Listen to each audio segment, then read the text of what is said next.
করছি আজকের যে সমাবেশটি অনুষ্ঠিত হবে এটি বাংলাদেশের ইতিহাসে একটি অন্যতম বড় বৃহৎ ছাত্র নেতাকর্মীদের সমাবেশ হবে।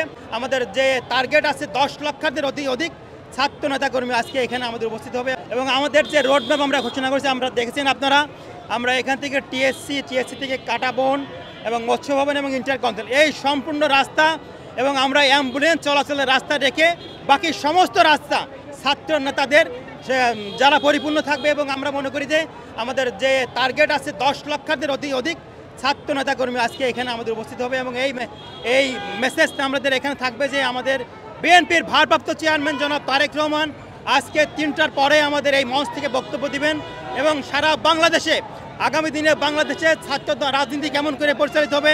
যুক্তরাষ্ট্রের 1 নম্বর জিম চেইন গোল্ড জিম এখন আবারও বাংলাদেশে বসুন্ধরা আবাসিক এলাকা ও বসুন্ধরা সিটি শপিং মলে।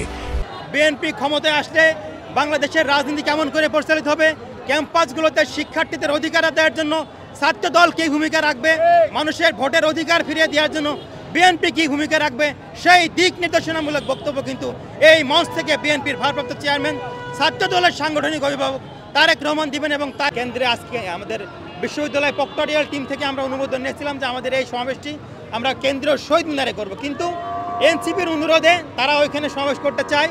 ছাত্র দল একটি উদার গণতান্ত্রিক উদাহরণ দেখানোর জন্যই আমরা তাদেরকে সেই জায়গাটি ছেড়ে দিয়ে আমরা আমাদের সমাবেশস্থল পরিবর্তন করে শাহবাগে নিয়ে এসেছি। আমরা মনে করি আগামী দিনের যে রাজনীতি হবে পরস্পরের প্রতি পরস্পরের যে সহমর্মিতা, যে সহনশীলতা, যে শ্রদ্ধাবোধ, সেই শ্রদ্ধাবোধ থাকা উচিত। তারই ধারাবাহিকতা আমরা তাদেরকে আমাদের পূর্ব ঘোষিত যে স্পট, সেই স্পটটি আমাদের অনুমোদন থাকার সত্ত্বেও আমরা ছেড়ে দিয়ে আমাদের সমাবেশটাকে এইখানে নিয়ে এসেছি।